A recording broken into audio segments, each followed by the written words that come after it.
Welcome back to the channel, everybody.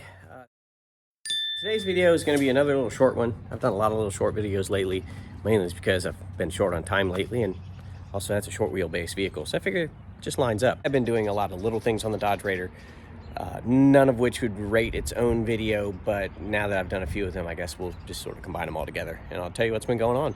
First of all, as you may notice, it's got new tires. And my big guideline on the tires was the right size and cheap. So I found these for a little under $100 a piece. They are all-terrains. They are 235/75 15s. I don't know where they come from, but there you go, new tires. Well, at least now I don't have to pump the tires up every other day when they've gone flat from all the dry cracks. That's a plus. I did do a short on the strange wheel cylinder setup on the back that only has one bleeder screw. It's because I replaced the wheel cylinder on that wheel right there. That was the cause of the brake pedal going down. I bled that and then went to the front. Nothing broke, surprisingly.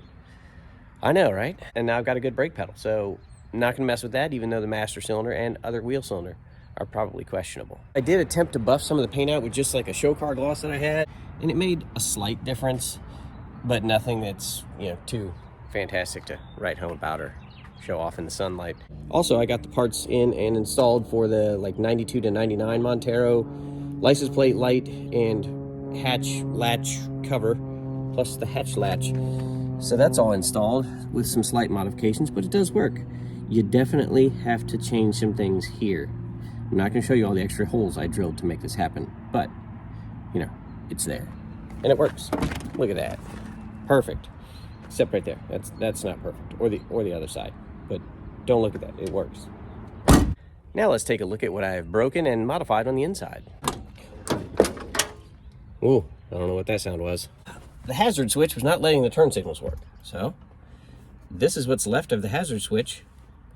This is the left turn signal. This is the right turn signal. I now have turn signals, but I still don't have hazards.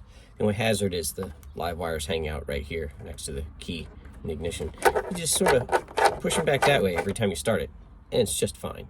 Over on this side of the steering column, the gate lock unlock button only partway worked. It unlocked, as you can hear, but it didn't lock. It locks now. It's got corrosion on the inside, but you can get it to work. Sometimes. There we go, look at that.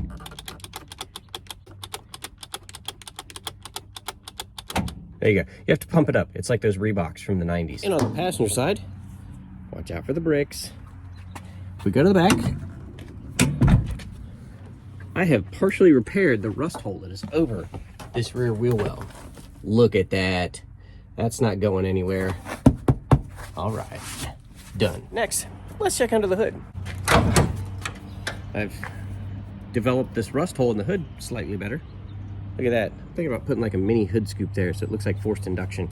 And under the hood, I've installed my battery hold down. And on the carburetor side of the house, I've got my throttle adjusted just right. I forget what the spring came from, but it's going down here to this vacuum port, which hopefully is made of metal and will hold. And this is the transmission kickdown / shift cable, which should be the other way around and coming up on this side, which I didn't have. So I took it off, 2 bolts, 12 millimeters, drilled a new hole here so it could rotate this direction. The cable is not quite long enough to make it run vertical, but if you put it back in the slot upside down from where it should be, then you can just run an adapter, in this case a zip tie, properly tensioned up to here to get shift points. And it does seem to have all the gears and it does seem to kick down. So I guess that's working for now, but I do need a more permanent solution than a plastic zip tie. I need something out of metal with a rotating piece here and a rotating piece here so this can move freely. I did manage to get the turn signal bulb and the reverse lamp bulb out of this housing. They were very rusted in, had to basically ruin the bulbs and break them apart and sort of twist it with needle nose, but it all came out. Turn signal socket works. Still too much corrosion on the backups for them to work, but I'm working on it. I did get the bulb out. That's a step. And as far as the fuel goes, I've got about 5 gallons in it, but I don't want to put more in it because the fuel filler neck has those 2 pinholes in it at the bottom, and I've got it on order, but it's not here yet, so I haven't been able to replace it. When I do, you know, you'll probably see it. It does generally start up and run okay. I guess we can start it and see what happens today. Just be prepared for the horrible, horrible door open buzzer That's the worst one. It's so shrill. I don't know how many pumps. I'm still kind of getting that down. The starter's on the way out, by the way. I priced them. They're actually available and cheap. But not terrible. Still working on the carburetor.